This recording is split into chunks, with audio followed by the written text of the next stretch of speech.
आज दिनांक 29 डिसेंबर. आजच्या प्रवचनाचा विषय मीपणाचे विसर्जन करून सुखदुःखातीत राहावे. भक्ती म्हणजे संलग्न होणे. विषयाकरिता आपण परमेश्वराची प्रार्थना वगैरे केली तर ती विषयाची भक्ती झाली. परमेश्वराची कशी होईल? मीपणा आला की संकल्प उठतात आणि संकल्पात्मक विषय तेच मनात येतात. मीपणा ठेवून परमेश्वराची पुष्कळ सेवा केली तरी तीत कमीपणा आहे. प्रपंचाचा त्याग करून बैरागी होऊन मठ बांधला पण मठाच्या बंधनात पडला. देवाला दागिने घातले का तर त्याचे रूप आपल्याला चांगले दिसावे म्हणून. चांगल्या कृत्यात सुद्धा मीपणा कसा लपून बसलेला असतो बघा. थोडक्यात म्हणजे मीपणाचे विसर्जन केले पाहिजे. साधू करते पण परमेश्वराला देतात. वास्तविक आपण करते आहोत कुठे? आपण करते म्हटले परंतु मग आपल्या इच्छेप्रमाणे गोष्टी घडतात कुठे? पण नसलेले करते पण आपल्याकडे ओढून घेऊन माणूस सुखी किंवा दुःखी होतो. ज्याच्याकडे करते पण आहे त्याला ते देऊन आपण सुखदुःखातीत राहावे. हे सर्व ईश्वराचे आहे हेच सार वेदश्रुती सांगतात.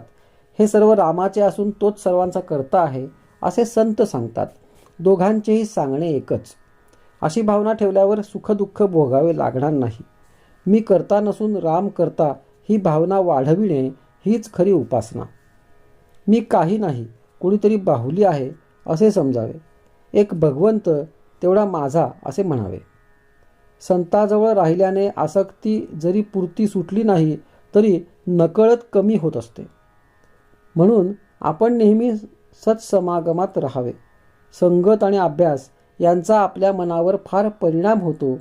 आपण हातात काठी घेतली तर उगीच कुणाला मारावेसे वाटेल. ही झाली काठीची संगत. आपण हातात माळ घेतली तर तिने जपच करू. माळेने आपण काही कुणाला मारणार नाही. आपल्या पोशाखात, वागण्यात, बोलण्यात सर्व ठिकाणी संगत आपल्यावर परिणाम करते. म्हणून संतांचा सहवास नेहमी ठेवावा. गाय जशी वासरामागून येते तसे संत नामामागून आलेच पाहिजेत. ते नाम घेणाऱ्याला धुंडाळीत येतील आणि त्यांच्या मागोमाग भगवंत अर्थात आलाच म्हणून समजा. दवाखान्यात गेलेला रोगी जसा डॉक्टरच्या स्वाधीन असतो तसे आपण संतांच्या घरी गेल्यावर त्यांच्या स्वाधीन होतो. म्हणून संतांच्या संगतीत आपण गेलो की आपले कर्तृत्व संपले असे मानले पाहिजे. सत्संगतीने साधकाची वाढ होते. संतांना ओळखण्यासाठी अनुसंधानाशिवाय दुसरे साधन नाही. संतांना भक्तीचे व्यसन असते. ते नेहमी नामात असतात. संत हे भगवंता वाचून दुसरीकडे राहिलेच नाहीत म्हणून ते संत झाले म्हणजे देवस्वरूप बनले. भगवंताचे नाम सिद्ध करून देणे हाच संतांचा जगावर मोठा उपकार होय. आजचा सुविचार सर्व काही रामाचे आहे असे समजणे म्हणजेच सर्वस्व रामास अर्पण करणे आहे.